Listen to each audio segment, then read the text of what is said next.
Jóvenes, buenos días. Vamos a continuar con este curso de filosofía, pero como ya es una suerte de modus operandi, vamos a ver primero las ideas fundamentales de la clase pasada, ¿correcto? Muy bien, buenos días, Camila, y por extensión, alumnos.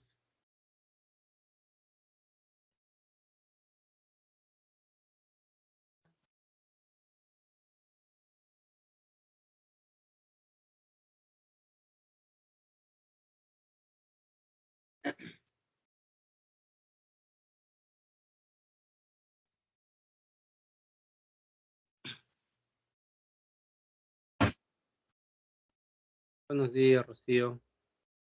¿Se puede ver lo que estoy proyectando, estimados jóvenes? Me agradecería que me confirmen ello.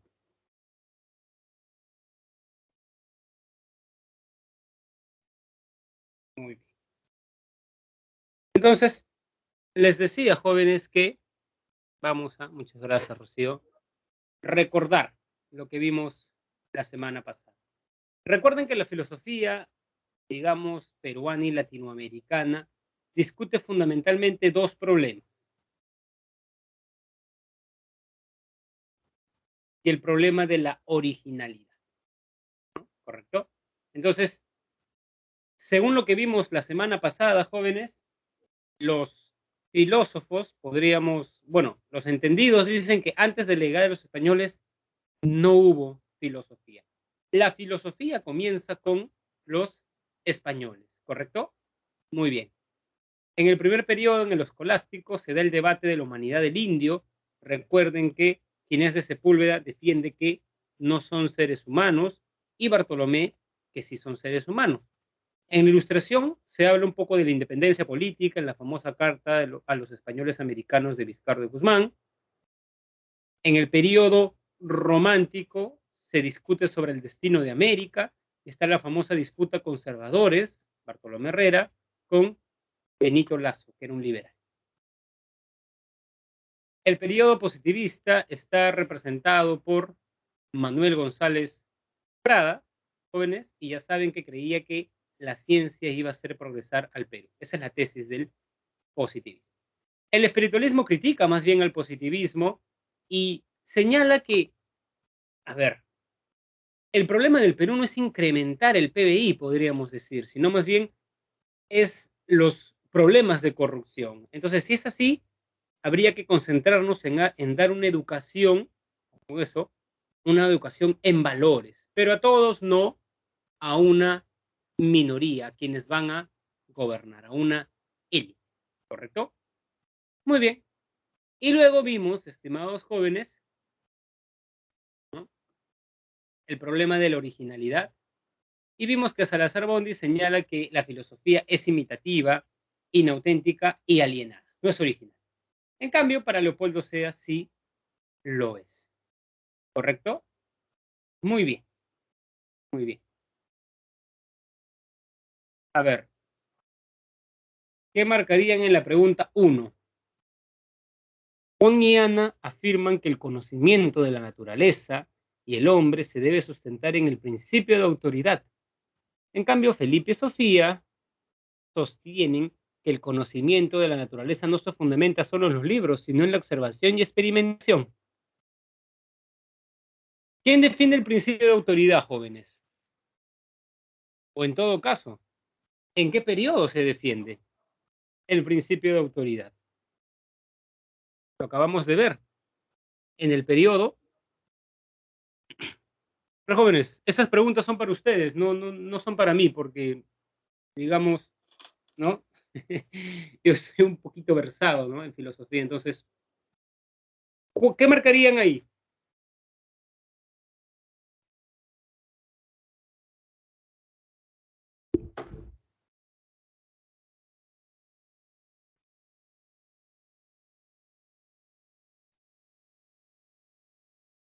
El debate conservadores liberales, ¿en qué contexto se da?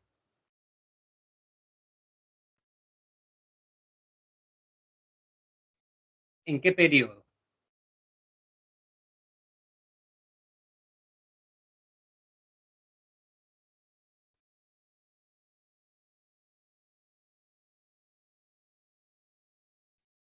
A ver, jóvenes, les estoy haciendo una pregunta. ¿En qué periodo se da el debate conservadores, liberales que reconstruimos la semana pasada? ¿No? A ver, su compañera Rocío, Romántico, ¿no? ¿perdón? No te escuché. Si mal no recuerdo, era romántico o algo así. Así es. Muy bien, estimada Andrea, en el romántico. Así es, ¿no? Hannah Arendt afirma que el conocimiento de la naturaleza y el hombre se debe sentar en el principio de autoridad, ¿correcto? En cambio, Felipe Sofía, estas posturas se relacionan con las pugnas entre, a ver, el primero, digamos, ¿no? Es el principio que se daba en el romanticismo. Pero estoy viendo que en las claves no hay romanticismo. Felipe y Sofía sostienen que el conocimiento de la naturaleza se fundamenta solo, sino en la observación y experimentación. Claro. ¿Recuerdan que el positivismo criticaba la autoridad? Así es, ¿no? Digamos. No hay un periodo, ojo, no hay un periodo empirista, no hay, ¿no? Positivista, conservador. Esta postura se relaciona con las pugnas entre, ¿no? Los positivistas y los conservadores, ¿no? Muy bien, jóvenes. Jóvenes, como les dije, por alguna razón, no sé de qué manera se ha configurado el Microsoft Teams en mi computadora, que cuando hablan de otros salones que enseño, sale como que una suerte de notificación, ¿no? ¿Correcto? Muy bien, entonces, ¿no? A ver, acá dice, en cambio, Felipe y Sofía sostienen que el conocimiento de la naturaleza no se fundamenta solo en los libros, sino en la observación y experimentación. Esas posturas se relacionan con las pugnas entre empiristas y escolásticos. Bueno, no vimos la semana pasada, y además ustedes lo pueden ver acá, ¿dónde está esa pugna? ¿No? No hay pugna entre empiristas y, a ver, ¿qué dice la clave? Empiristas y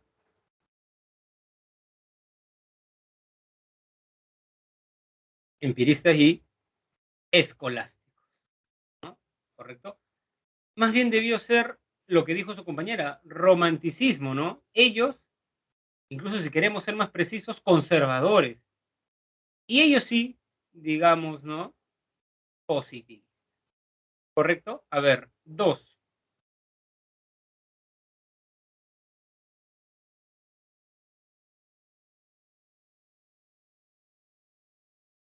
El positivismo promovió el desarrollo científico, tecnológico e industrial de las naciones latinoamericanas para superar las formas sociales persistentes del colonialismo.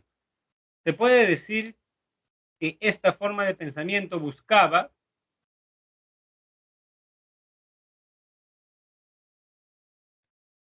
claro, esto es clave, ¿cierto?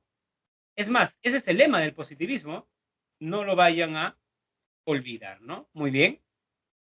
Tres,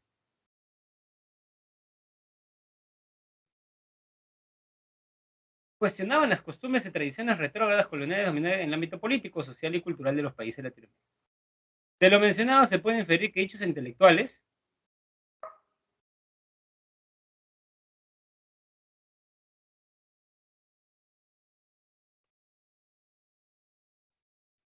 es lo clave. Claro, ¿no? Muy bien, así es. Cuatro, un profesor explica a sus alumnos lo siguiente. La llegada de los españoles originó la descomposición de los pueblos autóctonos americanos. Se alteró sus jerarquías sociales, su estructura económica y se abandonó sus creencias sociales. Esta situación provocó que se detuviera el acontecer histórico de las importantes culturas americanas y se pusiera un nuevo devenir histórico. ¿Se puede concluir de la explicación brindada por el profesor que los pueblos autóctonos? Claro, la A, ¿no? Muy bien, jóvenes, ya saben, no vayan a olvidar esto, ¿no? Ya saben, jóvenes, bien, y sus respuestas, ¿está bien? Muy bien, jóvenes, ya saben que sobre todo a ustedes, que les viene 8 preguntas de filosofía, es probable que les venga un texto en filosofía y les venga 2 preguntas, ¿no? Revisen los exámenes de admisión y van a ver. Eso. Entonces, a ver, practiquemos el texto, ¿ya? Alberto Wagner criticaba a Salazar Bondi sobre la cultura de la dominación. O sea, ¿qué criticaba? Esa idea de que nosotros seamos una cultura dominada y imitativa, ¿no? Wagner coincidía con Salazar en cuanto a que la cultura peruana adolecía de una mistificación de los valores, inautenticidad, sentido imitativo de actitudes, superficialidad de las ideas e improvisación de propósitos, haciendo la salvedad de que en mayor o menor grado son comunes en Iberoamérica en general. Esto es verdad. Salazar Bondi no solamente dice que el Perú es un país imitativo, también en realidad lo es Latinoamérica. O sea, en Colombia también los filósofos están discutiendo lo que hacen en Europa, en Argentina también, correcto, no solamente algo, ¿no? Pero no estaba de acuerdo, o sea, Wagner sigue en algo a Salazar, pero en otra cosa lo sigue, ¿no? Pero en cambio dice, no estaba de acuerdo en cuanto a que sea híbrida, o sea, que tenga, digamos, jóvenes, varias formas, ¿no? Varias culturas, digamos, ¿no? Pues en su opinión, en la cultura peruana confluyen lo aborigen y lo hispánico, siendo lo primero la materia asumido por la segunda forma. Tampoco se puede sostener que sea desintegrada, porque no habiendo concluido este proceso, no puede darse una desintegración de lo que está todavía apenas en vía de integrancia, ¿no? O sea, Salazar Bondi decía que la cultura peruana era híbrida, ¿no? Que había muchas culturas. Lo que dice Alberto Wagner es que en realidad no, hay dos nada más, lo aborigen y lo hispánico, ¿correcto? Tampoco, o sea, esto es lo primero, ¿no? La primera diferencia. La segunda, jóvenes, es que tampoco se puede sostener que es desintegrada. Es decir, para Salazar Bondi, a pesar de existir una diversidad cultural, no hay una armonía entre las partes, ¿no? Como que desintegrada. Lo vemos ahora, ¿no? Está bien, se ve que la gente es indignada contra esto que ha pasado en Ancón, pero eso pasa en la selva, mucho. Pasa en Cajamarca, pasa acá nada más en La Oroya, ¿no? Lanzan mercurio, esto, y nadie se indigna porque no es Lima, ¿no? Entonces, Salazar Bondi diría que ese es un ejemplo de que estamos desintegrados. Pero Reina, ¿no? Digamos, o Alberto Wagner de Reina, señala que no, porque no habiendo concluido este proceso, no puede darse una desintegración. Tocante a la tesis central del ensayo de Salazar, que desde el siglo XIX el Perú se halla en un estado de dependencia y que por ende su cultura es de dominación, Wagner se preguntaba, ¿es la sujeción económica una determinante de la cultura? Claro que sí lo es, ¿no? Claro que sí lo es, pero Wagner duda de eso, ¿no? Muy bien. A ver, se desprende del texto que el planteamiento de Alberto Wagner busca,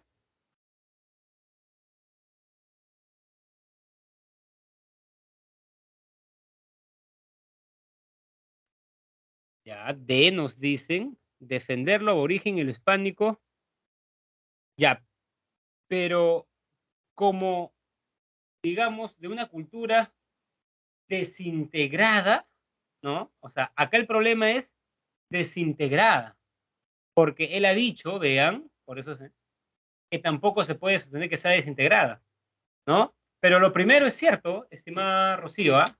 Pero la desintegrada, ¿no? Resalta el sincretismo cultural entre la cultura peruana, sí, así es, ¿no? Así, ¿no? Muy bien. A ver, joven. Bien. Muy bien. Entonces, a ver, jóvenes, déjenme por favor, eh, la semana pasada no tomé un screenshot, a los profesores nos piden un screenshot de esta clase y dije, lo voy a tomar después y después me olvidé. Así que voy a tomar el de la semana pasada, jóvenes, y el de esta semana mejor. ¿Ya? Bien, tengo que poner los integrantes del salón. Ya, muy bien.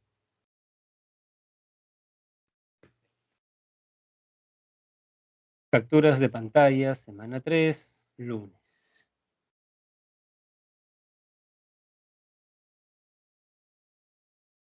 Lunes. Y ahora estamos en la semana 4.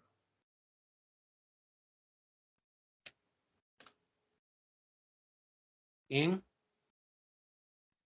Lunes. Nos toca hoy día nociología y epistemología. Dos disciplinas bastante tocadas en examen de admisión, así que por favor, jóvenes, mucha concentración, ¿correcto? Ya, un momento. Muy bien.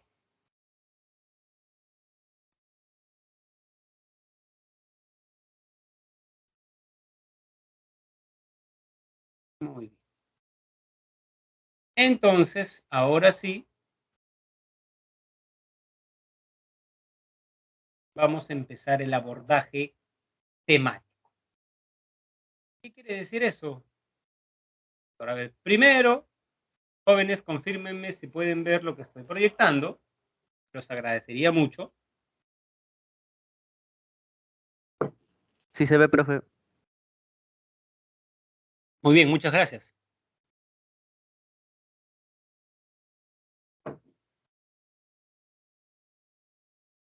Muy bien, jóvenes.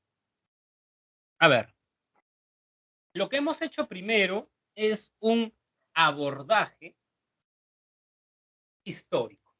Ver lo que reflexionan los filósofos en el decurso de los siglos, en la filosofía antigua, en la filosofía moderna y en la filosofía contemporánea. ¿Correcto? Ahora lo que vamos a hacer es un abordaje temático. Vamos a ver las disciplinas filosóficas. Muy bien. Lo primero que deben saber cuando repasan una filosofía o una disciplina filosófica es su objeto de estudio. La palabra nociología proviene de las voces griegas gnosis, que significa conocimiento, y logos, que significa teoría. Por ello, su significado etimológico es teoría del conocimiento o disciplina filosófica que reflexiona sobre los problemas relativos al conocimiento. ¿Correcto? Muy bien. Ahora, ¿no?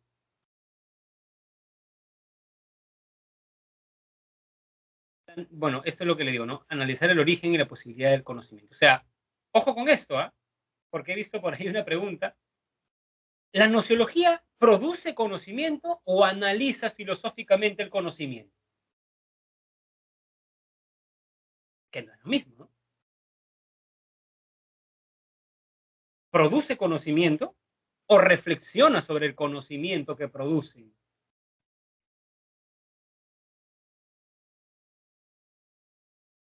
Así es, así es. Analiza, ¿no? ¿No? Así es una teoría. Muy bien, muy bien. Lo digo porque a veces, sobre todo en el caso de la epistemología, los alumnos piensan que es una ciencia. No, reflexiona sobre una ciencia, analiza los problemas de la ciencia. ¿Correcto? Muy bien. Esta es una lámina que yo he agregado, jóvenes. Así que si puede le toman fotos. Para entender los problemas hay que entender esta lámina. ¿Correcto? Muy bien. Elementos. O antes de ir a los elementos, jóvenes, déjenme puntualizar algo. La nociología reflexiona sobre el conocimiento, así a secas. Conocimiento en general. ¿Correcto? Muy bien. ¿No? Muy bien. Pero hay tipos de conocimiento. Conocimiento vulgar, conocimiento científico y conocimiento filosófico. El conocimiento vulgar es conocer algo, pero no dar con las causas. Si yo veo ahora que en mi distrito hay nubes grises, infiero que va a llover, pero no sé por qué va a llover, ¿no? Y de pronto conozco el día de hoy a un químico y le digo una pregunta, ¿por qué del cielo gris se deduce que va a llover? Y él me dice, ah, bueno, Eleazar me dice, lo que ocurre es que en realidad las nubes son incoloras, ¿no? Y vemos ese color porque pasan los rayos del sol. Pero cuando tú ves una nube gris, eso quiere decir que las partículas de agua están muy juntas. Y como están muy juntas, no permiten pasar la luz del sol, por eso las ves grises. Y justamente de eso los científicos deducimos que, digamos, va a llover. Él conoce las causas. Él, por ejemplo, tiene un conocimiento científico. Yo, por ejemplo, enciendo la computadora, doy clic en mi horario y ya sale este. Pero si ustedes me preguntan cómo funciona, qué tiene la plataforma Microsoft Teams y qué tiene el Internet, qué hacen que ustedes estén en España, en Puerto Rico, en la selva, en la sierra, y yo esté en Lima, y ustedes puedan escuchar esta clase. No tengo ni la más mínima idea. Tengo conocimiento vulgar, ¿no? Sé prender, digamos, una computadora, pero no sé todo el mecanismo. Quien conoce el mecanismo tiene un conocimiento científico. Y el conocimiento filosófico, a ver, recuérdenme las características del conocimiento filosófico. ¿Cuáles eran? Ya, totalizador. Conocimiento de la actitud filosófica. Totalizador. Uno ya. ¿Qué más? Crítico. Muy bien. Crítico. Perfecto. Problemático. Radical. Muy bien, jóvenes. Muy bien, muy bien.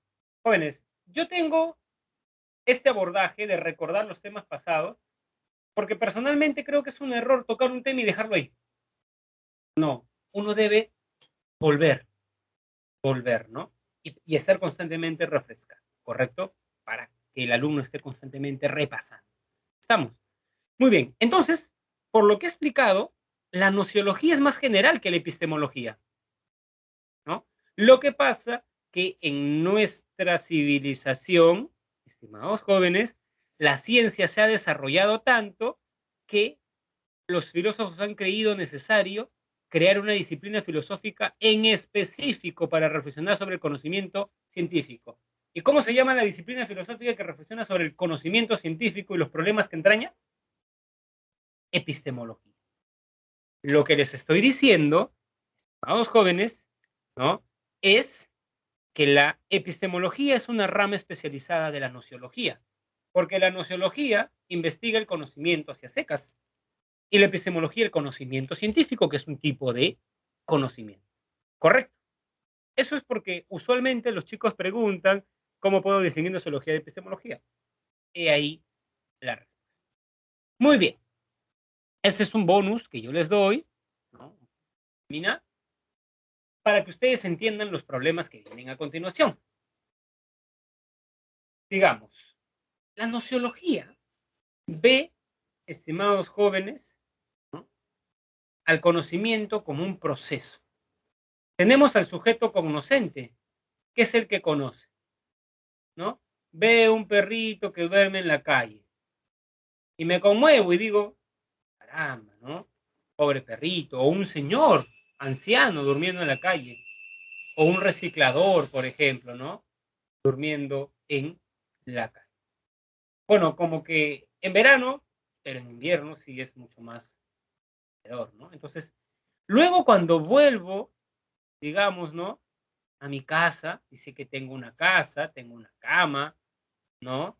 Tengo un colchón, tengo un edredón. Recuerdo a ese perrito o a esa persona. Este recuerdo es lo que se llama representación. Es la imagen mental. A ver, jóvenes, ¿recuerdan el local central de la PRE? A ver, ¿quiénes han visto alguna vez el local central de la PRE? Y lo recuerdan ahora. Por ejemplo, Jean-Pierre. Sí, profesor, ya. Eso que usted tiene en su mente, señor Jean-Pierre, esa es la representación. Lo mismo que Andrea. Por ejemplo, ¿no? Digamos, Yvonne nunca ha ido y por eso no tiene representación. Y es interesante tu comentario, Ivone, porque mira el reflexivo. Representación.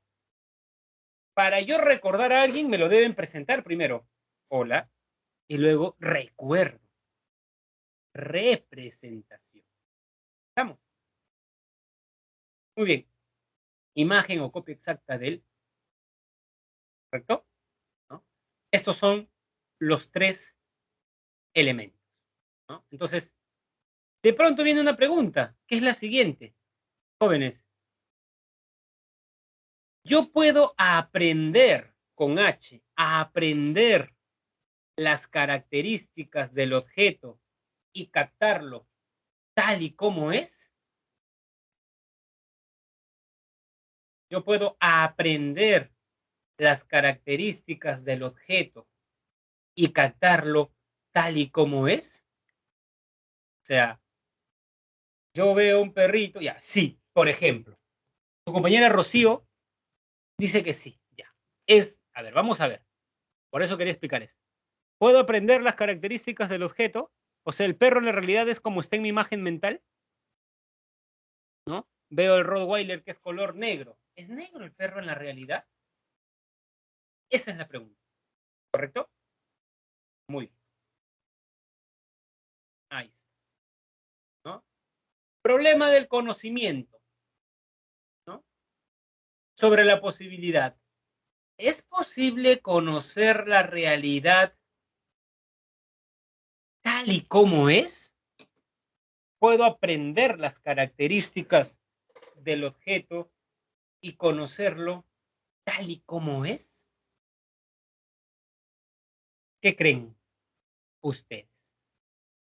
El dogmático, jóvenes, es el que cree que sí se puede conocer la realidad, ¿no? O sea, sí podemos conocer la realidad, ¿no? Hay plena confianza en las facultades de conocer. O sea, el dogmático es el que no duda, ¿correcto? No duda de las facultades. Por ejemplo, las palabras dogma. ¿Qué es un dogma en la Iglesia Católica, jóvenes? ¿No? ¿Qué es un dogma en la Iglesia Católica? Aquello de lo cual no se puede dudar, ¿no? Digamos, una verdad de fe y como tal, estimado Fernando, algo de lo cual no se puede dudar, ¿correcto? ¿No? Una verdad de fe como tal, algo de lo cual no se puede. Por ejemplo, yo puedo estar escuchando la religión, la clase de religión, ¿no? Y escuchar que el profesor o la profesora de religión dicen más o menos lo siguiente, ¿no? Eh, a ver, dicen, María fue virgen después de alumbrar a Jesús. Y yo me pongo a pensar y digo, a ver, en ese tiempo la única manera en la que una mujer quede embarazada era mediante vía sexual. O sea, no había fecundación in vitro, ¿correcto? Entonces, ¿no? Puedo, digamos, decir, ¿no? ¿Cómo es eso de que María fue virgen? Si el hecho de que tuviese un hijo era que había tenido un contacto sexual con alguien, José, ¿no? Entonces comienzo a dudar. No creo sobre el dogma mariano de la Inmaculada Concepción, ¿no? Entonces, eso es lo contrario, por ejemplo, a un dogmático. El dogmático es el que no duda. Silencio, Satanás. Dice, no voy a escuchar, profesor, sus reflexiones satánicas, ¿no? Voy a silenciarlo. Por ejemplo, es dogmático, pues, el que no quiere dudar. Y no quiere dudar porque cree, ¿no? Que, digamos, los sentidos y la razón sí pueden conocer la realidad. Tales de Mileto creyó que podía conocer la realidad. Tales de Mileto es el primer filósofo. A ver, 3 datos sobre Tales. Primer filósofo del periodo cosmológico consideró que el agua es el ar. Entonces, Tales justamente dio la respuesta de que el agua es el Arjé porque creía que se podía conocer la realidad, a tal punto que creía que se podía conocer el elemento primigenio, original, el fundamento de la realidad. Entonces, dogmático, el que no duda. En cambio, escéptico viene del griego skepis, que significa, en sentido estricto, el que examina todo. Ah, muy bien, Andrea. Cierto, el hilozoísmo. Todo está lleno de Dios. También. Eso es fundamental, ¿no? Hegel no estaría también en el dogmatismo. Sí, porque creía que, recuerden, la filosofía era el saber absoluto. Sí, así es, Rocío, ¿no? Así es, hay muchos representantes, ¿correcto? Muy bien, ¿no? Muy bien. Skepitz, el que examina todo. Entonces, cree en realidad que no. ¿Es posible conocer? No. Porque él duda. En esta carita, está dudando, ¿no? Dice, ¿no? Claro. Pero, miren, está el dubitativo, ¿correcto? Niega la posibilidad del conocimiento, ¿no? ¿Es posible conocer la realidad? Claro, a ver, si queremos ser más finos conceptualmente, el escéptico es el que duda y a veces niega. A ver, jóvenes, ¿es lo mismo dudar que negar?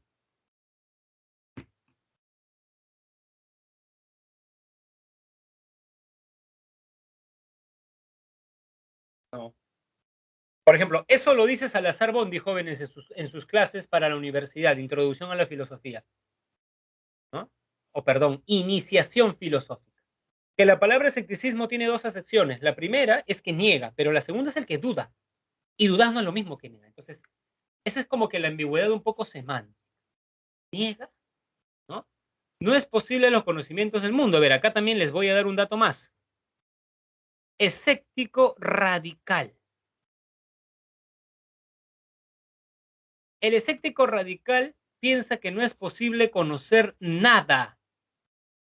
O sea, no podemos conocer nada de la realidad. Y justamente porque no podemos conocer nada, con eso, como no podemos conocer nada de la realidad, lo que tenemos que hacer es practicar epogé. ¿Qué es epogé? Suspender el juicio. ¿Qué es suspender el juicio? No emitir opinión sobre el mundo. ¿Quién recomendó el epogé? Pirrón. O sea, como yo dudo de las facultades, ¿no? Claro, así es, señorita Celia. Así es. A ver, rápidamente.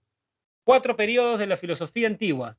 Periodo cosmológico, el objeto de estudio es el arjé, hay estatales. Periodo antropológico que vimos, el periodo Sócrates y los sofistas, el hombre. Periodo ontológico, el ser. Y usted se refiere, estimada señorita Andrea, ¿no? Digamos, al periodo de las escuelas helenístico-romanas, que su objeto de estudio era la ataraxia. O sea, usted tiene cultura filosófica, se nota. Además, porque lo ha escrito en griego usted, ¿no? O sea, ni siquiera ha dicho la tranquilidad del alma, ¿no? A ver, muy bien. Carlos nos pregunta, profesor, ¿significaría que nunca hablaríamos? Ah, muy bien, Andrea. Muy bien. A ver, te cuento dos historias, señor Carlos Daniel. A ver, Pirrón viajó con Alejandro Magno a la India. Y Alejandro Magno quiso poner a prueba la sabiduría de Pirrón y lo hizo discutir con un sabio de la India. Entonces Alejandro Magno les preguntó a ambos qué es el dolor. Pirrón definió el dolor, ¿no? Pirrón definió el dolor, luego Pirrón después, digamos, de definir el dolor, habló de las causas del dolor, de las consecuencias y del modo de solucionar, ¿no? O superar el dolor. Luego le tocó el turno al sabio de la India y él pidió un líquido, se mojó y luego se prendió fuego. Y se quedó parado, dice, un rato. Y luego corrió en círculo se tiró al suelo y dijo, esto es el dolor. Y murió.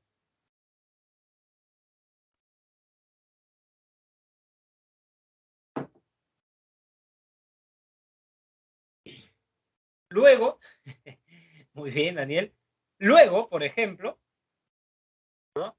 Luego vino un grupo de amigos del sabio de la India y le dijo a Pirrón. Pirrón en ese tiempo hablaba, no practicaba, no, todavía no era escéptico. Le dijo, tú has hablado sobre el dolor. Él mostró que era el dolor. Por eso él ganó el debate. Fue en esta anécdota que cuenta Sexto Empírico en su famoso libro Esbozos Pirrónicos, porque Pirrón no escribió nada coherente con su filosofía, que prueba, ¿no?, que ya Pirrón cambia. El lenguaje no sirve para dar cuenta de la realidad, ¿no? Y dicen, estimado Daniel, no se suicidó, volvió a Grecia y nunca más habló. O sea, practicó epogé de por vida, respondiendo a tu pregunta de las 8:33 de la mañana. ¿Correcto? Incluso algunos dicen que Pirrón se dañó las cuerdas vocales para no hablar. ¿Correcto? ¿No? Entonces, eso es lo que se cuenta de él. Ahora, que haya sido así, ya podemos dudar de las fuentes historiográficas, ¿no? Epogé podría definirlo como un reposo mental donde no afirmo ni niego. Sí, sí, así es, Rocío, ¿no? Muy bien. Sí, bueno, las extremidades, Carlos, ¿no? Claro, el indio, claro, murió, pues se suicidó. Sí, el indio murió, ¿no? Bueno, las extremidades jóvenes, justamente estoy leyendo un sociólogo alemán, Max Weber, para quienes estudian sociología, lo van a leer, ¿no? Es el libro más influyente del siglo XX de las ciencias sociales. Él habla de cómo el protestantismo, en específico el calvinismo, influencia en los ideales del capitalismo. Y en un momento, por ejemplo, jóvenes, él habla un poco de, digamos, un movimiento de cristianos rusos que se cortaban el aparato reproductor masculino para no tener deseos, ¿no? Radical también, ¿no? Sí, pues la radicalidad ha existido, ¿no?, en la historia, ¿no? ¿No? A ver, Rocío, ¿a qué se refiere usted con afasia? Porque hay aponía, ¿no? Hay ataraxia, ¿no? Pero ¿a qué se refiere usted con afasia? Eso es lo primero que le preguntaría. Muy bien, a ver. Escéptico relativista, mientras me responde su compañera. ¿Qué señala el escéptico relativista? El escéptico relativista considera que no podemos conocer conocimientos universales. ¿Correcto? O sea, universal no puedo conocer nada, pero sí conocimientos particulares. ¿Recuerdan quién defiende la teoría de la homomensura?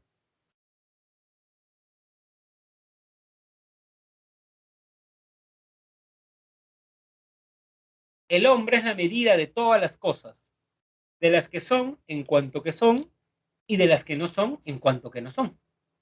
¿Quién defendía eso? Muy bien. Protágoras de Abdera. Entonces, a ver, jóvenes, ¿les gusta el ceviche?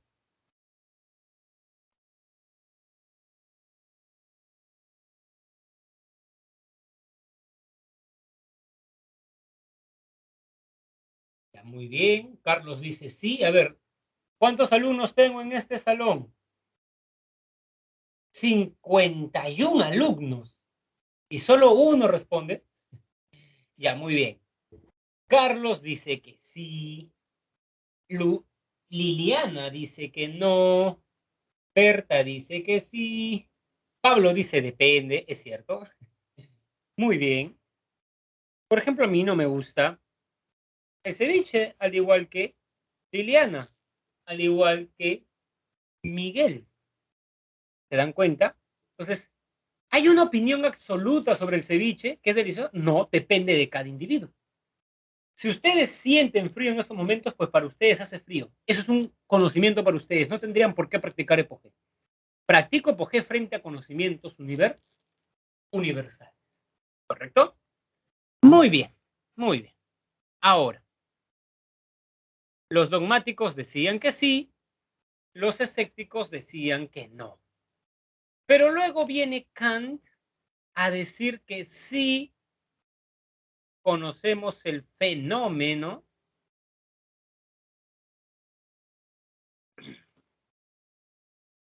y no conocemos el nómeno.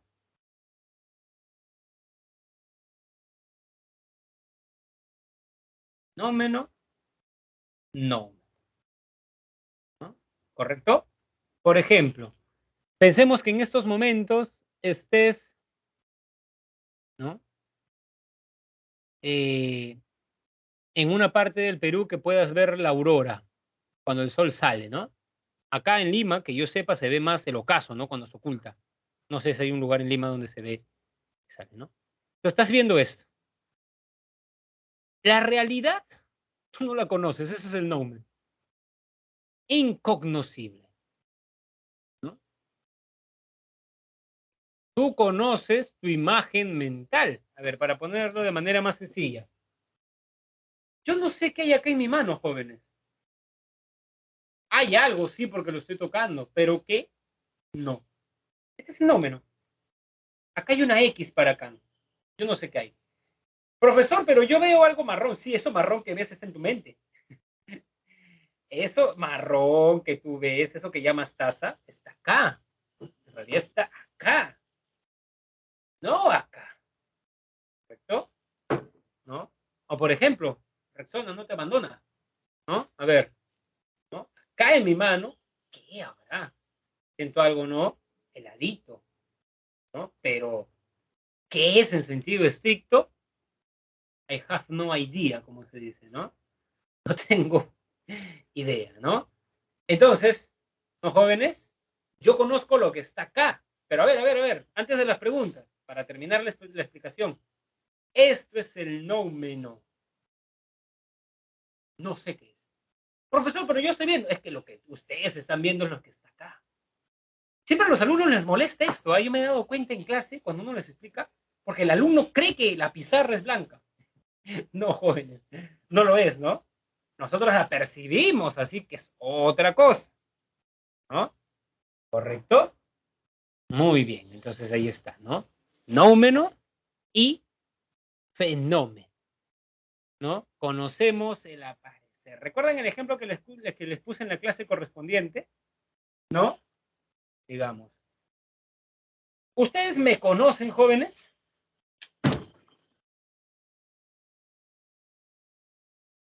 ¿En sentido estricto me conocen o conocen solamente mi apariencia?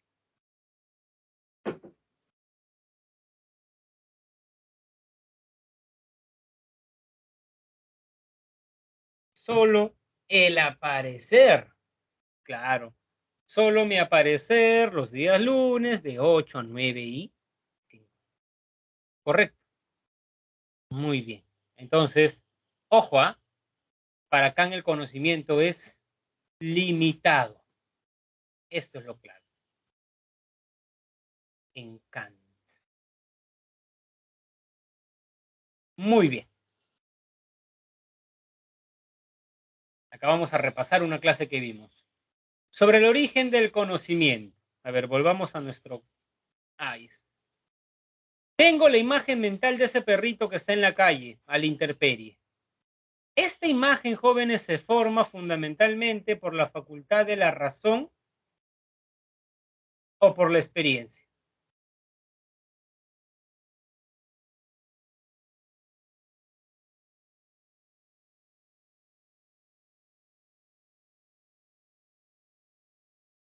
A ver, volvemos a lo que dice Camila. Profesor, para Kant no conocemos el nómeno nunca. No puedes conocer la realidad tal y como es. Nunca vas a saber cómo es un ceviche. Sabes cómo es el ceviche para ti. Correcto, ¿no? Así que no se puede conocer, Camila, el no. Muy bien, frente a la pregunta que hice, acá tenemos varios empiristas, ¿no? Profesor, la experiencia. Justamente esa es la pregunta que vamos a ver ahora. ¿Cuál es el origen del conocimiento? ¿No? Entonces, eso dice, por ejemplo, jóvenes, que es la experiencia, ¿no? Ahí está, la experiencia. ¿Qué quiere decir eso? Que no podemos recordar, jóvenes, algo que presenciamos o que no presenciamos en la realidad. ¿Correcto? ¿No? Entonces, jóvenes, tenemos que, ¿no? La experiencia, ¿no? La experiencia. ¿Les pueden recordar algo que nunca han captado sus sentidos?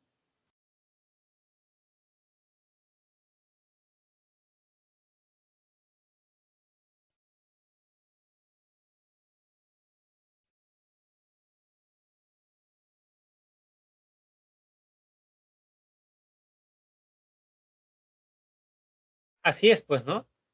¿Cómo van a recordar algo que nunca han captado sus sentidos? ¿No? No podrían, ¿no?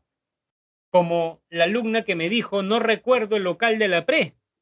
No lo recuerda porque sus sentidos no lo ha captado. Correcto, entonces ahí está el empirismo, ¿no? El empirismo. Sin embargo, jóvenes, sin embargo, Descartes, ¿cómo obtenemos la experiencia? Obtenemos la experiencia, estimados jóvenes, por los sentidos. Y Descartes desconfiaba de los sentidos. Correcto. Jóvenes, los sentidos, ¿no? Nos engañan.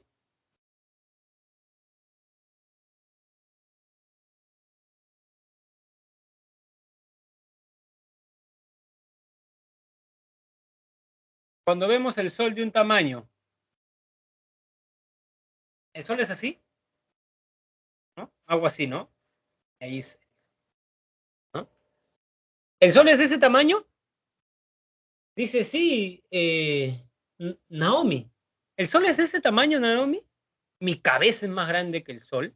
Tan grande tengo la cabeza. Una cabeza. Ay, así nos engaña. Así es. Naomi, una pregunta. ¿Tú confiarías en quien te ha engañado una vez?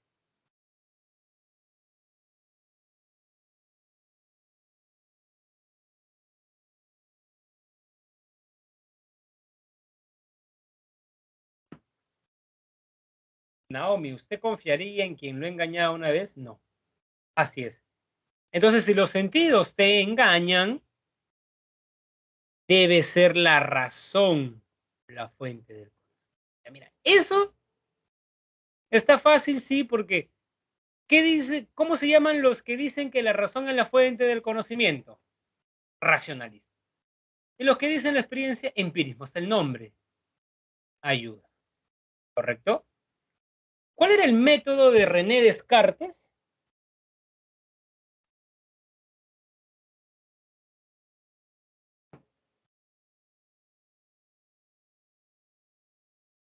¿Cuál era el método de René Descartes, jóvenes?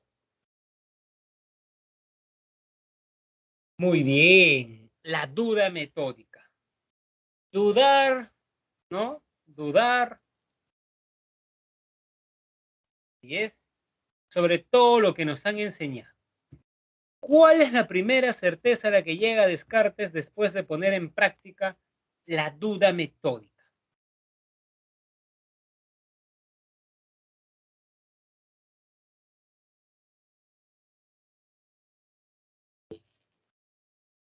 La propia existencia. Es decir, la frase es, pienso, luego existo. ¿Correcto? ¿No? Pienso, luego existo. Pero Descartes también hizo una división de ideas, ¿recuerdan? Ideas adventicias, ideas facticias e ideas infantiles. Ideas adventicias. un caballo más un ave. Pero si sueño, jóvenes, con un caballo alado, ¿cómo se llama un caballo alado para la clasificación de Descartes?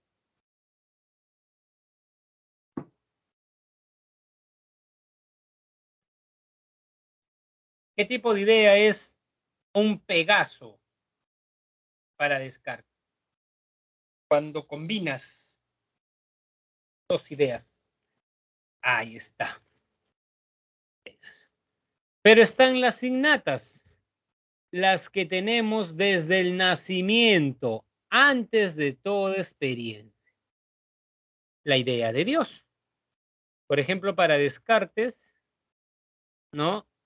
A ver, la suma de los ángulos internos de un triángulo es una idea innata.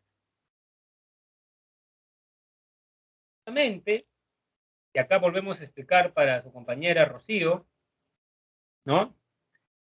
El empirismo, en un ejemplo de crítica filosófica, polemiza con las tesis del racionalismo de Descartes. Así es, sí, polemiza. Y dice, nada hay en la mente que primero no haya estado en los sentidos. ¿Qué tipo de idea de la clasificación de Descartes está criticando John Locke? ¿Qué tipo?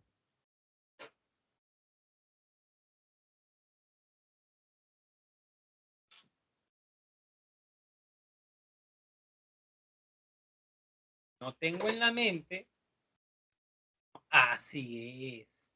Las innatas. Para Descartes, tu mente al nacer tenía un conjunto de ideas.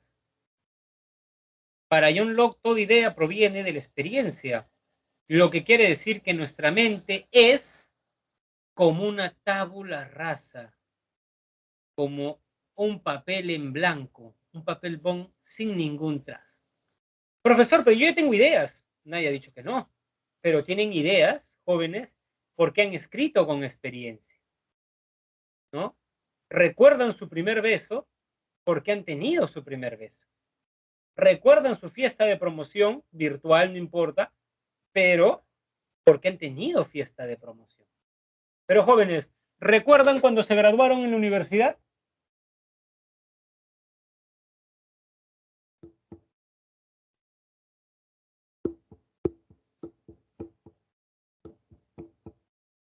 ¿O recuerdan el nacimiento de su primer hijo?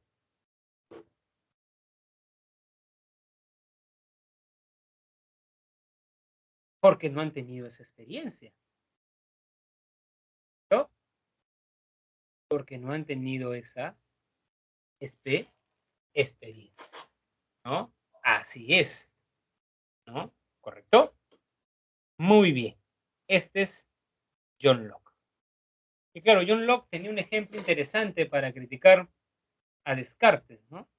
John Locke decía, si tú le preguntas a una persona que no ha ido al colegio cuánto es la suma de los ángulos internos de un triángulo, esa persona no lo sabe.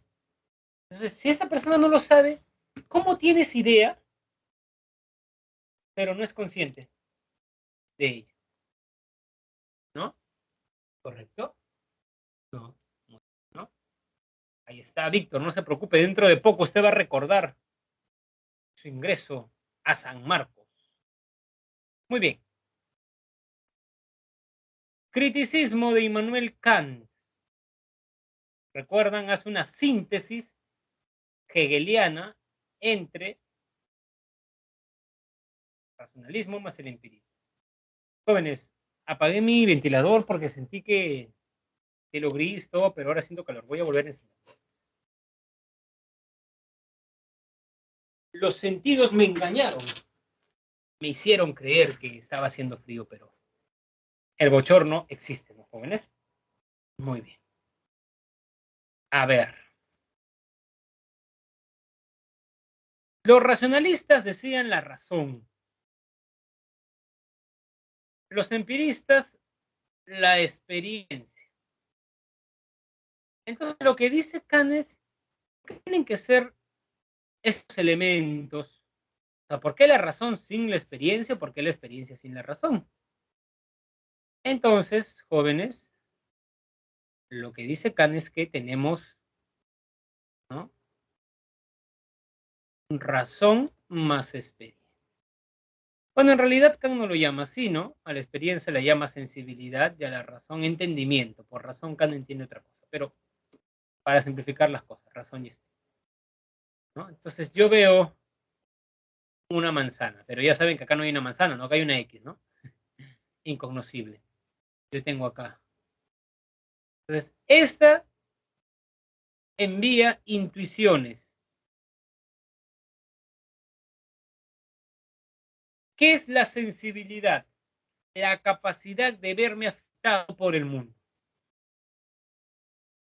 Gracias a mi sensibilidad, yo recibo las intuiciones características de esta taza. Color, forma, textura, olor, sabor, ¿no? Entonces, todo. Yo recibo eso, ¿correcto? Pero el problema es que todas esas intuiciones llegan de manera caótica a mi sensibilidad. De modo tal que yo luego necesito que el entendimiento, la razón, ordene todo eso y después de la intervención de experiencia y razón, tengo la idea. ¿No? Entendimiento es la facultad de ordenar. ¿Qué quiere decir eso? Que si solo tuviera experiencia, podría verme afectado por el mundo, pero no podría ordenar ese conocimiento. Y si solo tuviera razón, podría ordenar, pero no habría que ordenar porque no tengo el material del conocimiento. ¿Cuál es la conclusión? Que necesito tanto de razón como de experiencia, ¿no? Muy bien, ¿no? Rocío dice, me interesa Kant porque se complica la vida. Muy bien, ¿no? Salazar Bondi dice eso sobre los filósofos, ¿no, Rocío? Que un filósofo es aquel que se complica la vida. No acepta respuestas usuales, está en constante sospecha, está polemizando, como decía Nietzsche, ¿no? Un filósofo siempre alberga truenos, ¿no? Anda atormentado. Sí. Muy bien. Entonces acá dicen, ¿no? Sin la experiencia, la razón es ciega, ¿no? ¿Correcto? La razón sin experiencia es vacía. Ahí está. Lo he traducido. Los objetos nos vienen pues dados mediante la sensibilidad y ella es la única que suministra intuiciones. Por medio del entendimiento, en cambio, los objetos son pensados y de él proceden los conceptos. Por lo que he dicho, jóvenes, por lo que he dicho, para Kant, ¿podemos conocer a Dios?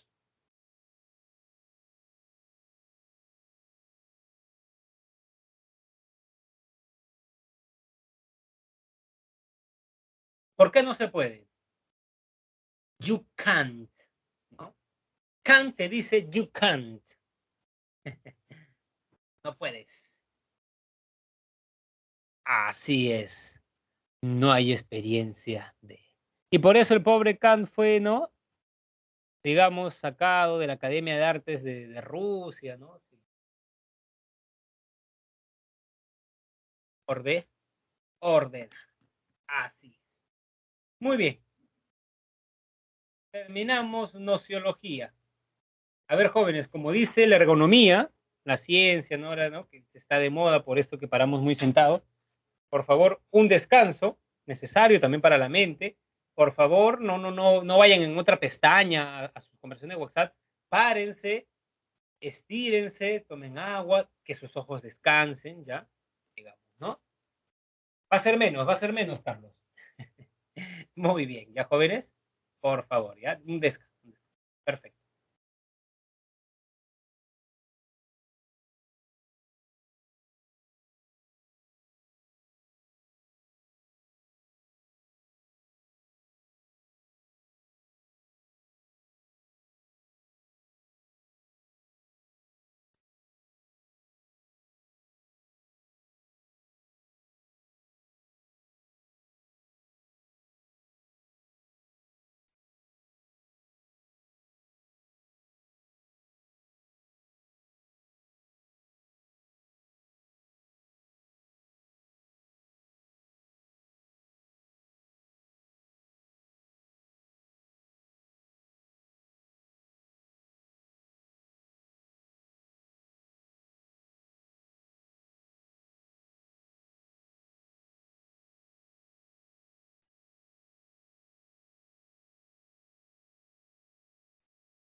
jóvenes. Muy bien. A ver, Víctor me dice si puedo poner el PPT anterior. ¿A ese se refiere, señor Víctor?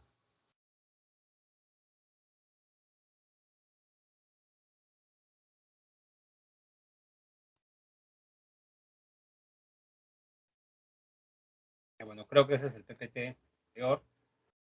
Claro, ¿no? Muy bien. Así es, sí. Sí, jóvenes, estírense, por favor. Yo que ahora he cambiado mi vida por esta pandemia, ¿no? Un poco más sentado, estoy con algunos problemas, entonces hay que estirarse bien ya, jóvenes. Hacer deporte, buena postura, leer también. A veces uno, ¿no? Entonces, quizás no lo sienten porque su cuerpo está como que nuevo, ¿no? Pero ya, con el paso de los años, ¿no, jóvenes? Muy bien, claro, no podemos conocer las cosas tal y como son. Dios es una cosa, entonces tampoco la podemos conocer. Muy bien, la epistemología, etimología, episteme, ciencia, logos, teoría. ¿Qué es la epistemología? ¿No? Es una disciplina filosófica que estudia todos los problemas relativos a la ciencia, ¿correcto? La epistemología es una parte de la nociología. ¿Por qué, profesor? Volvamos. La nociología reflexiona sobre el conocimiento en general. Un tipo de conocimiento es el conocimiento científico. Como se ha desarrollado, los filósofos han creado una disciplina filosófica especial. ¿Correcto? Muy bien. ¿Cuáles son los problemas más acuciantes de la epistemología? La fundamentación de la ciencia. ¿Correcto? ¿Qué es ciencia y qué no es ciencia? Jóvenes, si ustedes se enferman, prefieren ir a un chamán a que les pase cuy o a un médico.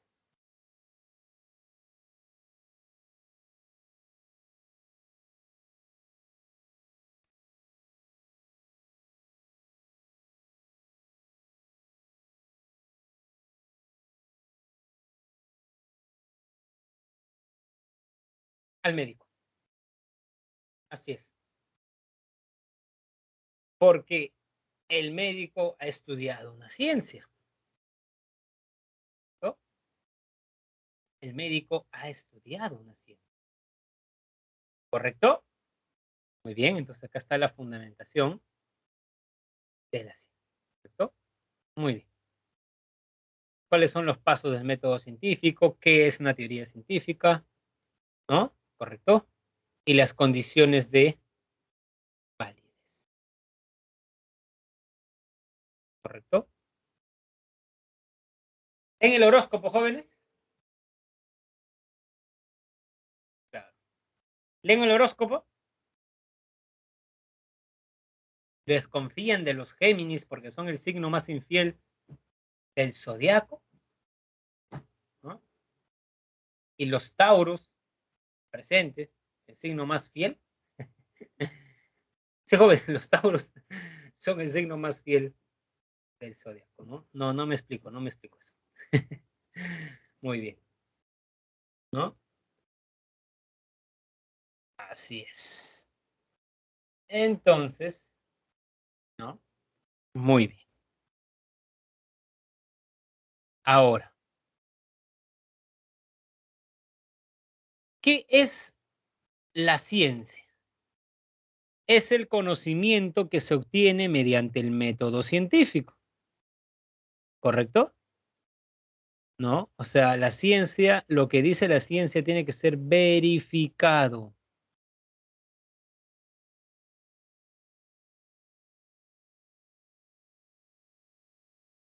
Verifica un astrólogo que los tauros son fieles.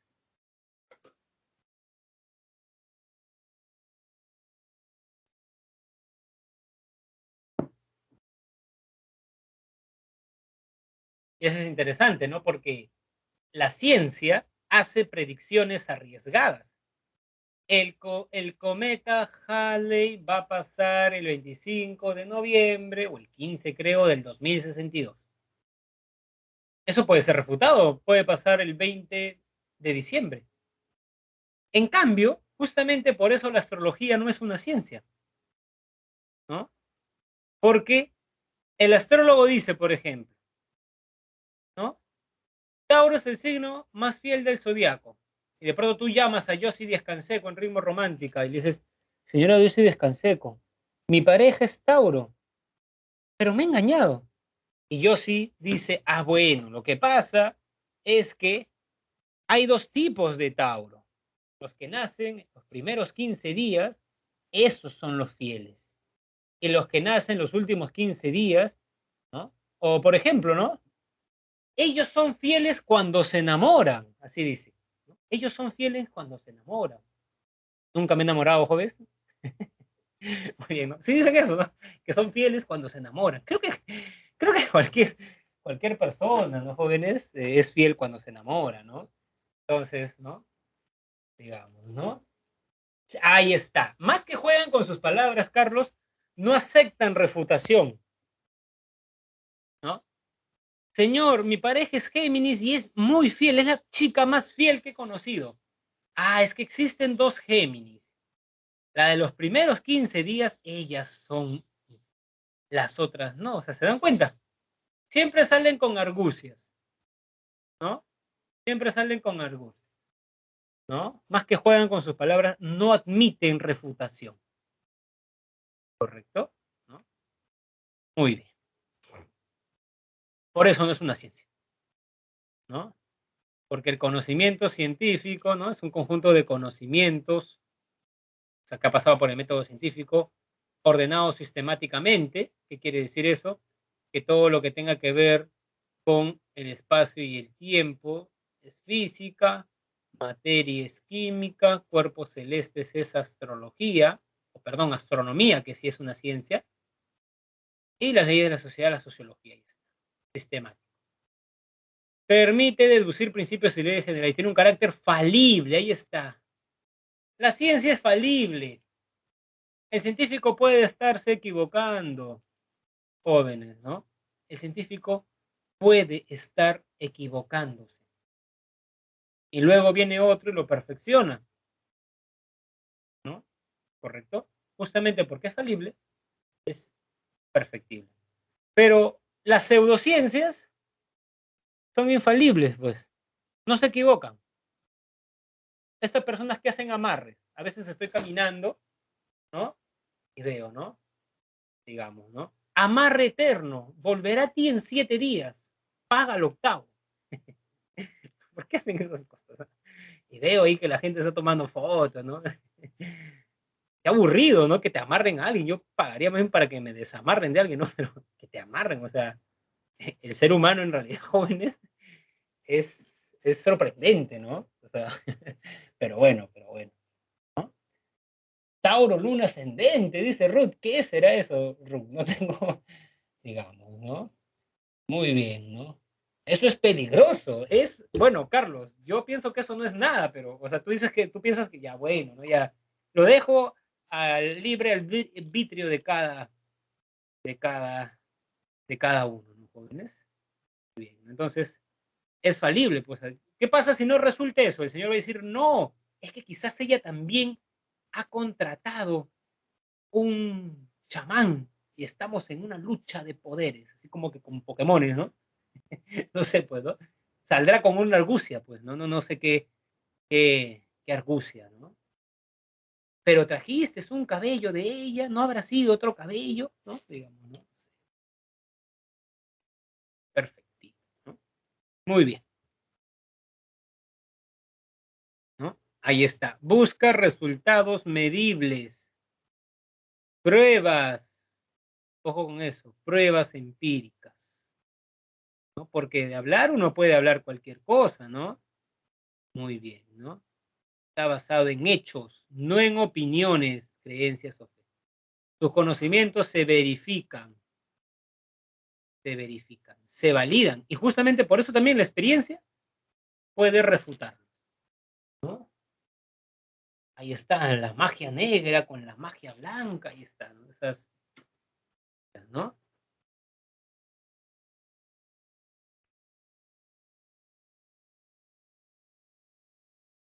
Método científico.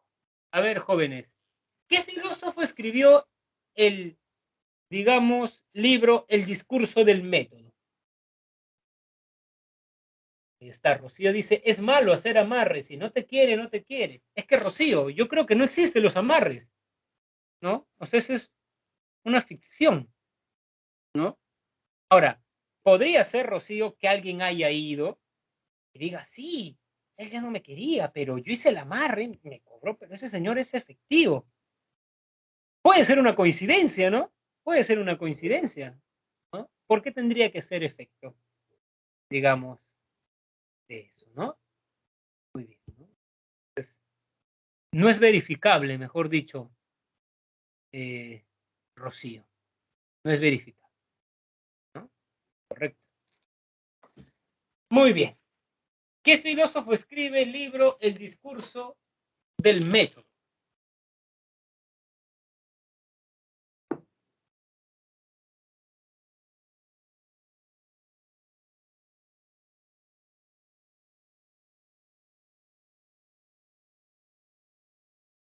René Descartes.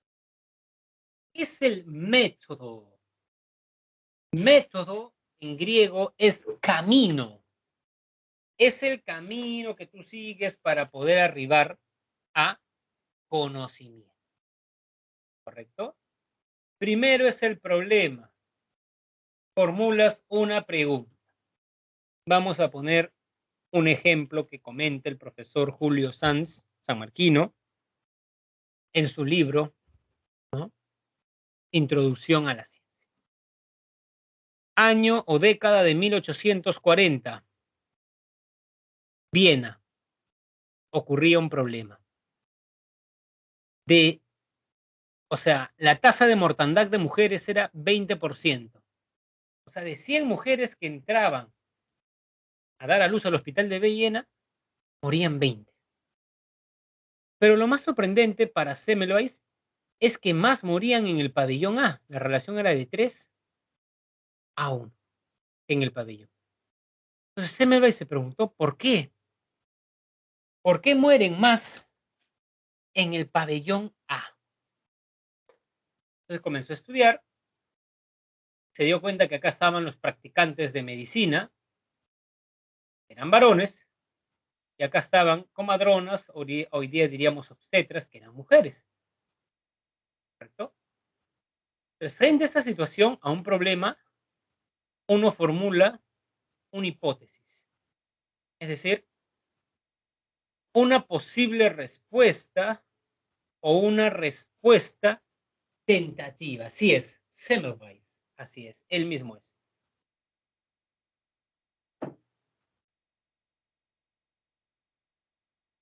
Entonces, estimados jóvenes, Semmelweis comenzó a preguntarse, ¿pero por qué? ¿No? Entonces, hipótesis, respuesta tentativa.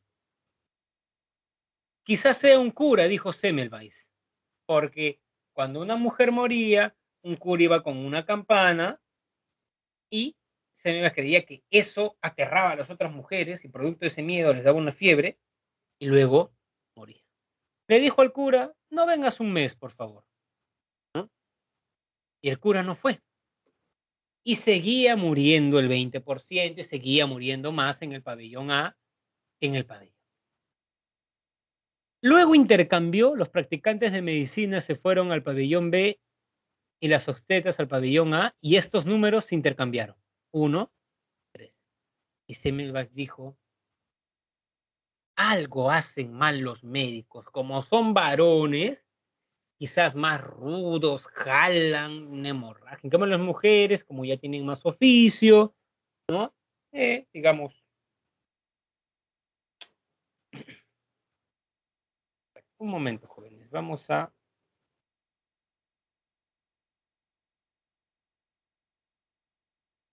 Muy bien. Entonces, les estaba diciendo que Semmelweis tenía esa hipótesis. Ahora, jóvenes, ¿pueden creer que en ese entonces, jóvenes, en el tiempo de Semmelweis,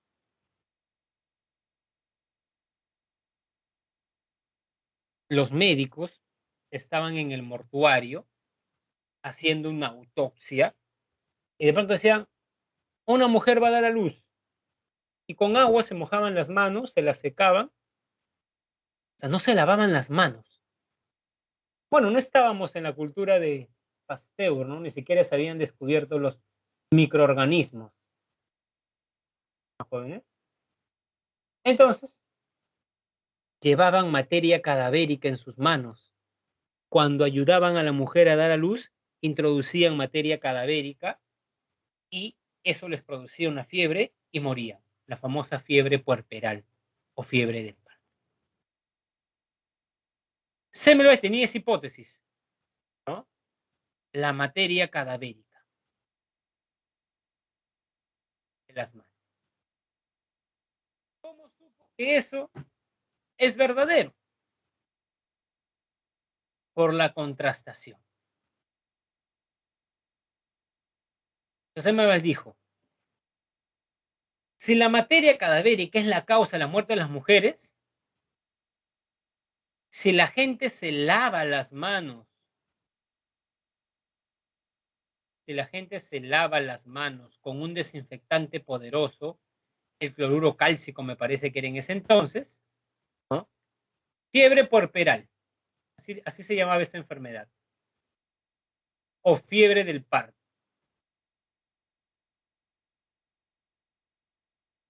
¿No? La llamaban, ¿no? Que no era fiebre del parto, era por la materia cadavérica. Entonces él me dijo, si se lavan las manos, va a reducir la tasa de mortandad. Y puso lavatorios y cloruro cálcico en todo ambiente del hospital. ¿Qué pasó con la tasa de mortandad, jóvenes? Bajó de 20 a 2.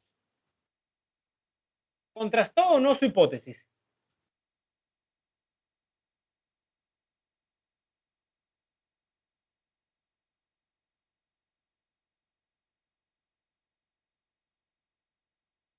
Sí, así es. ¿Ven? Eso es lo que hace la ciencia, contrasta. Y si se equivoca, dice, bueno, me equivoqué, otra hipótesis. No inventa, ¿no? Como los chamanes, ¿no? No inventa, digamos, otras. ¿Correcto? Muy bien, ¿no? Ahora, ¿pueden creer, jóvenes, que a pesar que los resultados lo acompañaban, Semmelweis se generó muchos anticuerpos? Porque en el fondo parece que Semmelweis estaba diciendo, jóvenes, que los médicos mataban a las mujeres. Y los médicos le decían, no, esa es una coincidencia, que hayan bajado, no le creían. Y fue tanto el cargamontón que despidieron a Semmelweis del hospital de Viena. Volvió a su natal Hungría, él era húngaro, y en Hungría pasaba lo mismo. Lo mismo, hizo que los médicos se lavasen las manos y bajó la tasa de mortandad. Pero, estimados jóvenes, pero, que viene lo interesante, en Hungría también los médicos decían, no, que por qué nos dice eso, ¿acaso nosotros matamos, nosotros salvamos? ¿No? Y con engaños, jóvenes, un amigo llevó a Semmelweis a un sanatorio y murió solo, supuestamente loco, ¿no? Por eso es un mártir de la medicina, ¿no? Bueno, lo que pasa es que Semmelweis siempre hablaba de este tema, ¿no? Siempre, y su amigo ya desvariaba un poco, porque todo lo veía con este tema, como nadie le hacía caso, y un colega, no amigo, es cierto eso, ¿no? Un colega lo llevó con mentiras a un sanatorio mental, ¿no? ¿Correcto? Entonces, este es el médico que nos enseñó algo tan simple. Bueno, ¿por qué se ofenden? Porque la ignorancia es atrevida. Anda, dile a un antivacuna que se vacune, ¿no? Te sale con un discurso, digamos, porque la ignorancia es atrevida, ¿no? O sea, lo ha sido siempre. Jóvenes, cuando uno lee historia, deprime en realidad, ¿no? ¿no? Deprime todo lo que ha ocurrido en la humanidad, no aprende, ¿no? Las guerras y no se aprende, ¿no? Digamos, ¿no? No aprende, ¿no? Me gusta un cuadro de Goya, ¿no? Una calavera con una frase en latín, nihil, nada, ¿no? Después de la guerra civil española, ¿qué aprendieron? Es así, ¿no? Muy bien. Contrastación, ¿no? Muy bien. Este es un bonus que les doy, jóvenes. Un bonus track, ¿no? Funciones de la ciencia. Descripción, explicación. O sea, a ver, cuando les digo bonus, les digo no les va a venir ninguna pregunta en el examen de la PREA sobre esto. No les va a venir. ¿Por qué? Porque no está. Vean el material, no está. Pero en examen de admisión sí puede venir, porque, digamos, el temario es más amplio para el examen de admisión. ¿Correcto? Describir es responder a las preguntas cómo, dónde y por qué. Explicar es responder a la pregunta por qué. Es dónde, cómo. Por ejemplo, el 41% del mercado peruano es informal. Esa es una descripción. O el sismo fue de 8,0 en la escala de Richter. La explicación es que el sismo es, por ejemplo, jóvenes, ¿no? El sismo se da por la fricción de las placas tectónicas. Predicción, jóvenes, ¿será lo mismo una predicción a secas que una predicción científica? Profesor, tengo una predicción científica. Perú va a clasificar al mundial. ¿Esa será una predicción científica?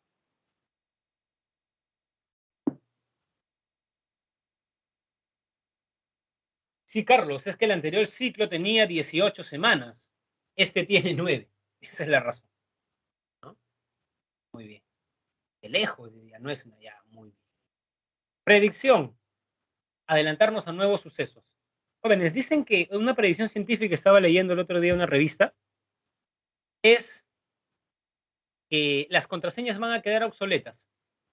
Porque vas a poner tu... Ya hay esos celulares, ¿ah? Pones tu huella, y el celular lo reconoce. O lo que sí es una predicción es que el celular va a escanear tu retina, ¿no? Entonces, jóvenes, ya no van a tener que borrar sus conversaciones de WhatsApp, de Facebook, ¿no? Ya no vamos a tener ese... a veces, ¿no? Una vez, ¿no? Todo, que con nadie conversas, no, una tábula rasa en mi WhatsApp, dicen, ¿no? Con nadie conversas, no, dices yo, soy filósofo, ¿no? Reflexiono. Muy bien, entonces, por ejemplo, esa es una reflexión, pues, ¿no? ¿No? Muy bien, ¿no? Ah, miren, ¿no? Con el desconocimiento también se desbloquea, ¿no? Muy bien, ¿no? A la vieja. Aplicación. La vacuna contra el COVID es una aplicación. Servirnos de conocimientos científicos para, digamos, fines teóricos. ¿Correcto? Muy bien. Ajá. Dos problemas epistemológicos. El problema de la demarcación. A ver, jóvenes, esto es sencillo. El problema de la demarcación. La demarcación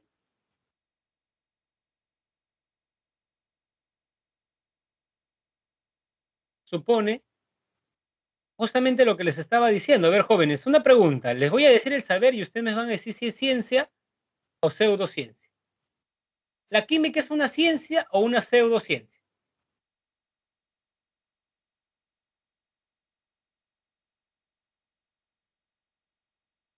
Ciencia.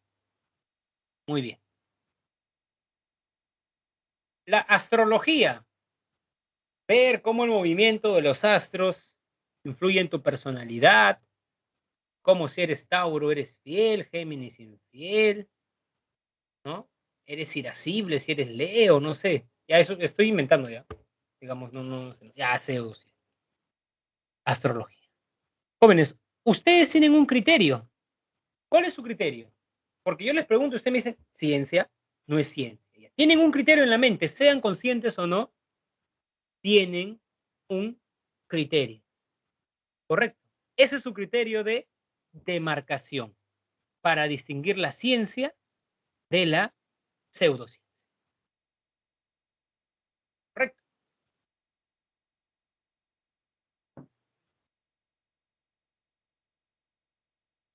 Entonces tenemos acá el verificacionismo. A ver, jóvenes, esta es la lámina. Acá, digamos, bueno, cada uno tiene su manera, pues, de ordenar sus cosas, ¿no? El problema de la marcación. Círculo de Viena es un conjunto de intelectuales que se reunió en la ciudad de Viena, en sus reuniones allí en la universidad, por eso se llama el Círculo de Viena. El criterio para distinguir la ciencia de la pseudociencia es la verificación. Es decir, ¿cómo yo sé que la química es una ciencia? Porque cuando un científico dice todos los metales se dilatan, él verifica eso. ¿Y cómo lo verifica? Metal 1 se dilata, metal 2 se dilata, 3 puntos suspensivos, y metal 100 se dilata. Por lo tanto, todos los metales se dilatan. ¿Cuál es el problema con ese razonamiento, jóvenes? O sea, con metal 1 se dilata, metal 2 se dilata, todos los metales se dilatan.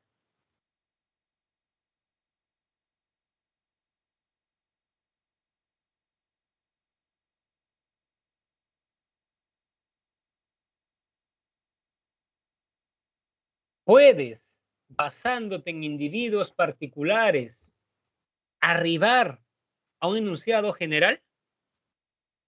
Por ejemplo, una chica de la pre podría decir, profesor, tuve una pareja en la pre y me engañó. Primera experiencia amorosa, ¿no? Infiel. ¿No? Luego, profesor, en la universidad tuve mi segunda experiencia amorosa y este chico también me engañó. Mi amiga de universidad, imagínense, ¿no? Y luego, profesor, ya trabajo, ¿no? Tuve mi tercera experiencia amorosa y también me engañó. Así que yo he concluido que todos los hombres son infieles. ¿Cuál es el problema con esa chica? Con su razonamiento.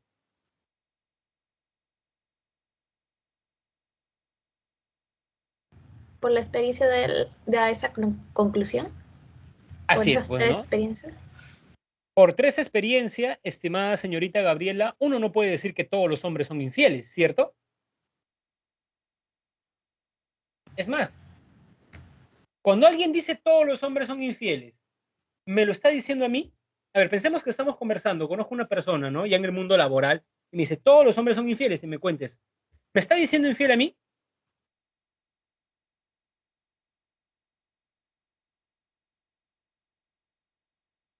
Cuando una chica me dice que todos los hombres son infieles, ¿me está diciendo infiel a mí? Sí, porque usted es hombre. Porque Claro, está explicando de manera general. así es, me lo está diciendo a mí. O sea, habla conmigo media hora, o una hora, 2 horas, y ya sabe que soy infiel. ¿Cómo lo sabe?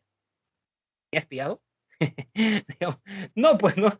Claro, pues no. ¿Cómo ella lo sabe? ¿No? Si recién me está conociendo. Ese es el problema. Cuidado con el todo. O sea, como dijo tu compañera, ¿no? Es como decir todos los hombres son iguales. Mentira, pues. Como si todos los hombres fueran iguales, no nos enamoraríamos, ¿no? Porque nosotros nos enamoramos de alguien y no de otra persona, ¿no? O conocemos dos personas, pero decidimos estar con una persona, porque nos sentimos más afines ahí. Entonces, si todos son iguales, anda a estar con cualquiera, pues, ¿no? Porque todos son iguales, ¿no? Entonces, ¿para qué? O sea, el amor no sería posible, ¿no? Si todos fueran iguales, ¿no? ¿Correcto? ¿Se dan cuenta? Acá hay un problema. Acá hay un problema, ¿no? Es más fácil verlo acá, pero el científico también está haciendo eso, ¿no? De 1000 experiencias, está concluyendo que todos los metales se dilatan. Entonces, lo que dice Karl Popper es que enunciados universales como todos no se pueden verificar. O sea, no es correcto desde un punto de vista lógico que de enunciados particulares arribemos a enunciados universales. Es decir, así se experimente con 1.000.000 de metales, de ello no se sigue que todos los metales se dilaten. ¿Correcto? ¿No? Así esta chica haya tenido 5 experiencias amorosas, su amiga 5, su otra amiga 5, y los 3 concluyen que las 15 personas las han engañado, son 15, pues. ¿No? Profesor, pero he hecho una encuesta y todos los peruanos son infieles. Ya, los peruanos, pues, pero los peruanos no es la humanidad. Los argentinos, los sudamericanos, los franceses, ¿se dan cuenta? Y por último, si todos los hombres del planeta Tierra en estos momentos reconocen, todos, no todos te refieres a los del pasado, a los del futuro. O sea, humanamente imposible. No puedes verificar. Pero ¿qué sí puedes hacer? Enunciados universales como todos, sí se puede falsear. ¿Qué es falsear? Encontrar un contraejemplo.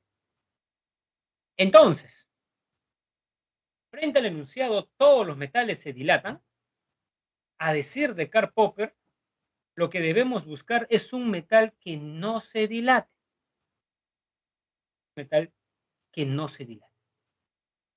¿Correcto? ¿No? Entonces Popper le diría a esta chica, no busques un chico que sea infiel para que pruebes lo que tú crees, que todos los hombres son infieles. Porque nunca vas a demostrar que todos son infieles. Solamente te bastaría conocer un hombre fiel, solo uno, para que esta verdad se venga abajo. Y a ver, jóvenes, ¿hay hombres fieles?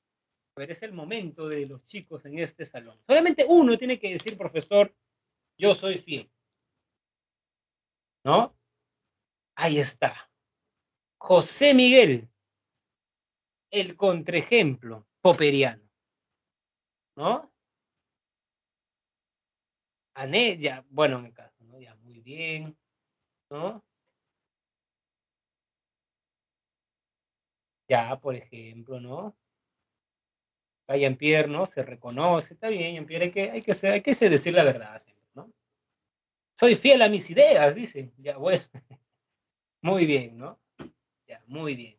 Ahí está. Ya refutamos eso popperianamente, ¿no? Entonces, el criterio para distinguir la ciencia de la pseudociencia no es la verificación, es más bien la falsación, ¿no? ¿Correcto? Muy bien, la falsación. Así es. Muy bien, entonces, ese es este problema, ¿no? El problema de demarcación. El verificacionismo, el círculo de Viena, propone que es la verificación, el falsacionismo de Karl Popper pone la falsación. Y justamente este problema entraña el problema de la inducción. No se puede afirmar un universal a partir de datos particulares que nos ofrece la experiencia. Por miles de cuervos negros que veamos, nunca podemos, ese es el ejemplo que utiliza Popper, nunca podemos decir todos los cuervos son negros. Porque, digamos, ¿no? Entonces, miren, una pregunta de examen de admisión. Frente al enunciado, todos los metales se dilatan, ¿qué haría un partidario del círculo de Viena? ¿Buscar un metal que se dilate o buscar uno que no se dilate? ¿Qué haría un partidario del círculo de Viena? Frente al enunciado, todos los metales se dilatan. A ver, jóvenes, ya ustedes están hablando sobre la fidelidad o infidelidad. Ya les... A ver, ¿qué? A ver. Buscar uno que se dilate, así es. Buscar uno que se dilate. ¿Qué haría Karl Popper? Frente al enunciado, todos los metales se dilatan.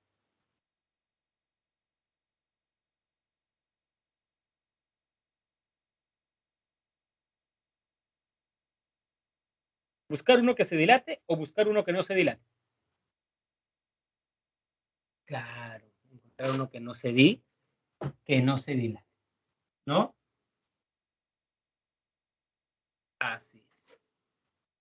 Muy bien. Muy bien, jóvenes. Y eso es lo que teníamos para el día de hoy. Entonces, como nos quedan 10 minutos,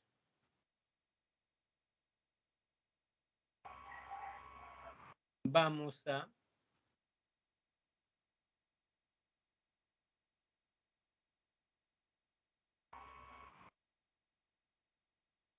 las preguntas.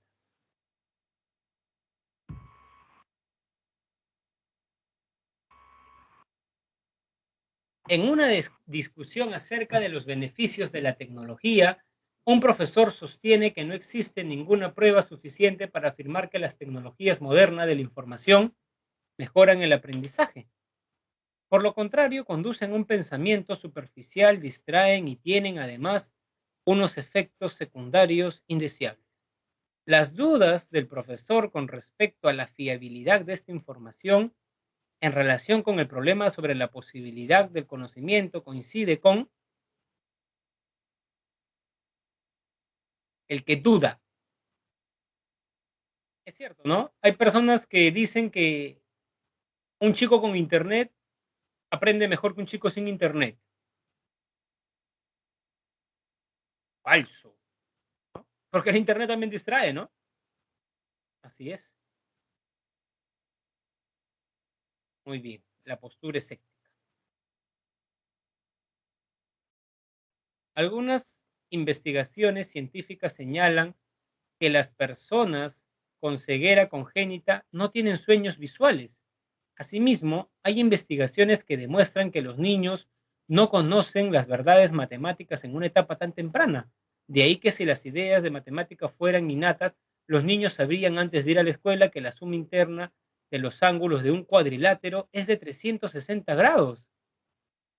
La suma interna de los ángulos de un cuadrilátero es de 360. Podemos inferir que estas investigaciones, pregunta interesante, son pruebas a favor de los empiristas. Luis considera que la mecánica cuántica nos brinda una explicación precisa de los fenómenos relacionados con la materia y la radiación en el dominio de los átomos. Sus núcleos y partículas elementales constituyen además, y la radiación en el dominio de los átomos, sus núcleos y partículas elementales constituyen. Además, considera que gracias a esta teoría es posible conocer de manera segura y confiable un aspecto de la naturaleza. La opinión de Luis sobre la mecánica cuántica coincide con la postura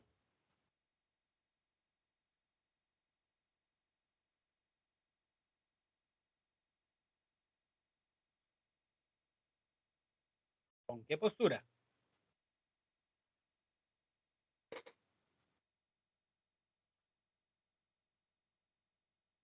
La de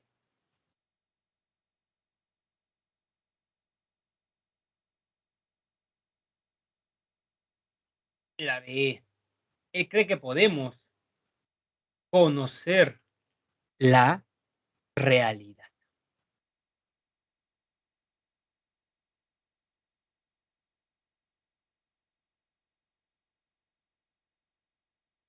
Este es el ejemplo que les digo. A mediados del siglo XIX, la fiebre del parto era muy común en los hospitales de Viena, con un desenlace frecuentemente fatal, pues producía la muerte de un alto porcentaje de parturientas. Lo que originaba esta fiebre era inicialmente desconocido. Ignaz Semmelweis sostuvo que la materia cadavérica podría ser la causa. En relación, o sea, Semmelweis dice, podría ser la causa. ¿No? ¿Cómo se llama eso?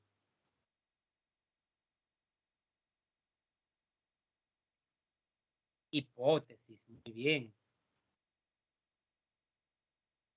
El criterio de validación de las teorías científicas de Popper ha sido cuestionado por excluir genuinas teorías científicas como la de la evolución de Darwin, y porque si los científicos hubieran tomado estrictamente sus directrices, muchas teorías de que hoy se consideran como ejemplos de buena ciencia jamás habrían salido a la luz, por cuanto hubieran sido refutadas tempranamente.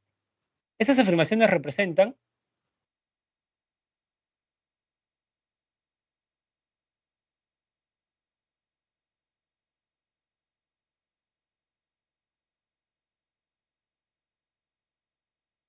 ¿Cuál es la clave de la 5? ¿Es una defensa del falsacionismo? ¿Seguro, Carlos? Está diciendo que el criterio de validación de Popper ha sido cuestionado.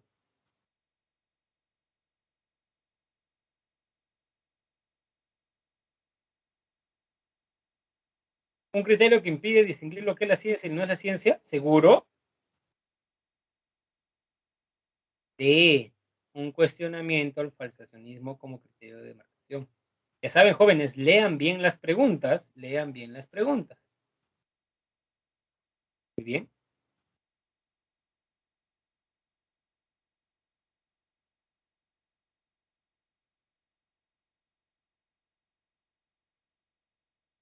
Bertrand Russell usa el siguiente de sus ejemplos. Un pavo se percató de que en el primer día de granja avícola le dieron de comer a las 9 de la mañana. Esperó algunos días y observó que en cualquier circunstancia todos los días comía a las 9 de la mañana, por lo que concluyó, siempre como a las 9 de la mañana. Sin embargo, se demostró que esta conclusión era falsa cuando en la víspera de Navidad, en vez de darle comida, le cortaron el cuello.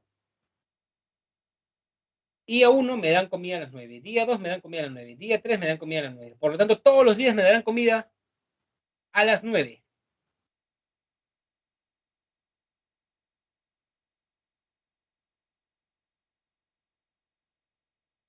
Así es. La B. ¿Alguna pregunta, jóvenes? ¿Duda?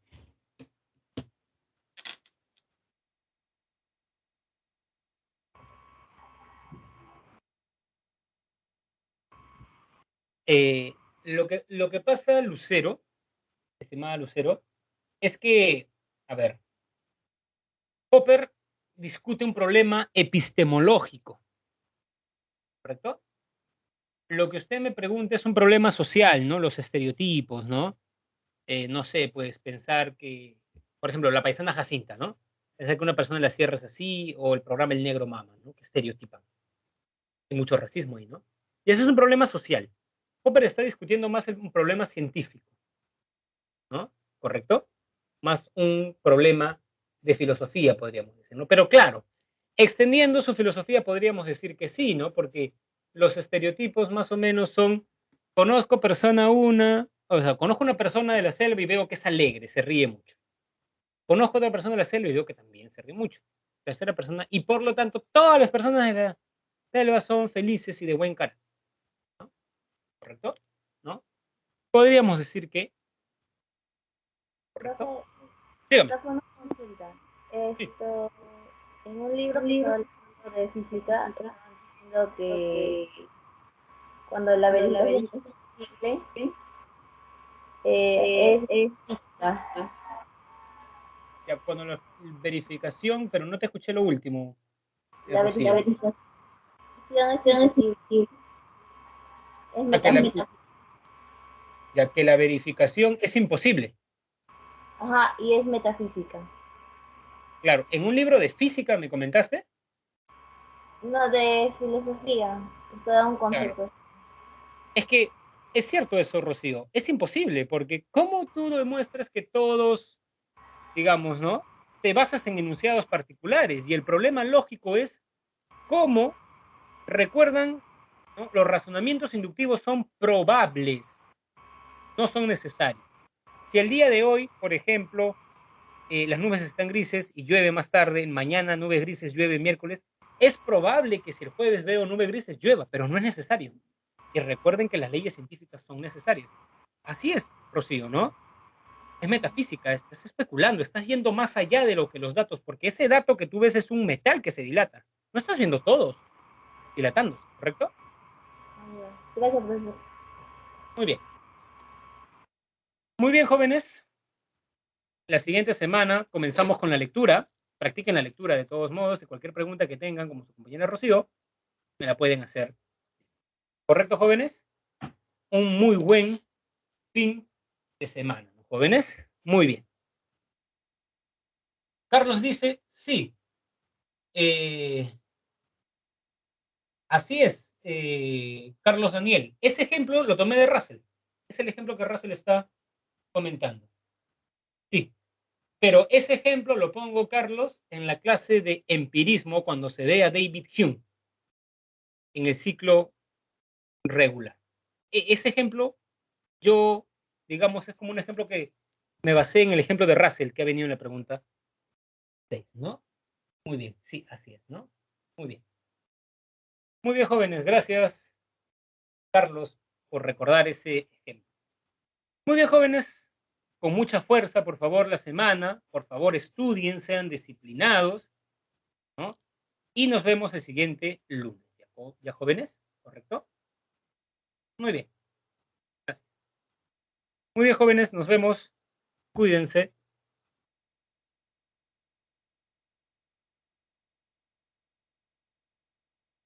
Muchas gracias, profesor. Hasta luego, Gabriela.